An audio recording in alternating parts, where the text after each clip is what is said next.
Praise the Lord. നല്ലൊരു പ്രഭാതം ദൈവത്തിനായി നമുക്ക് സ്തോത്രം ചെയ്യാം. ഈ രാവിലെ സമയത്ത് ദൈവത്തിൻ്റെ പരിശുദ്ധാത്മാവ് നമുക്ക് നൽകുന്ന ആലോചന 19-ാം സങ്കീർത്തനം 7-ാം വാക്യം. സാംസ് 19 വേർഡ്സ് 7.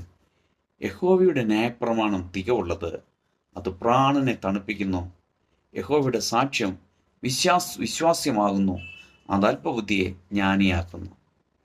എന്നെ കേൾക്കുന്ന ദൈവത്തിൻ്റെ പൈതലേ, ദൈവത്തിൻ്റെ ന്യായപ്രമാണം, ദൈവവചനം ധ്യാനിക്കുന്നവന്, അത് എടുക്കുന്നവരെ, അതനുസരിക്കുന്നവരെ, അത് ധ്യാനിക്കുന്നവരെ, അത് വായിക്കുന്നവരെ ദൈവം കൈവിടുകയില്ല. അത് നമ്മുടെ പ്രാണനെ, നമ്മുടെ സന്ധിമച്ചകളെയൊക്കെയും തണുപ്പിക്കും. നമുക്കൊരു ശാന്തത, ഒരു സമാധാനം, സന്തോഷം ഒക്കെ തരാൻ ഈ ന്യായപ്രമാണത്തിന് സാധിക്കും.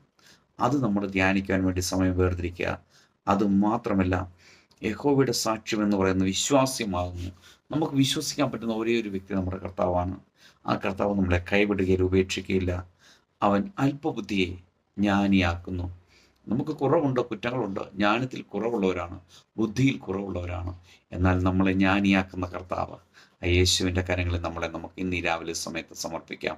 നല്ല കർത്താവെ, നന്ദിയോടെ സ്തുതിക്കുന്നു, സ്തോത്രം ചെയ്യുന്നു. ഈ രാവിലെ സമയത്തിനെ കേൾക്കുന്ന എല്ലാ പ്രിയപ്പെട്ടവരെയും ഈ തിരുവെഴുത്ത് പ്രകാരം പിതാവിൻ്റെയും പുത്രൻ്റെയും പരിശുദ്ധാത്മാവിൻ്റെയും നാമത്തിൽ അനുഗ്രഹിച്ച് പ്രാർത്ഥിക്കുന്നു. പ്രാർത്ഥന ഘടനായി സ്തോത്രം, യേശുവിൻ്റെ നാമത്തിൽ പിതാവേ, ആമേൻ.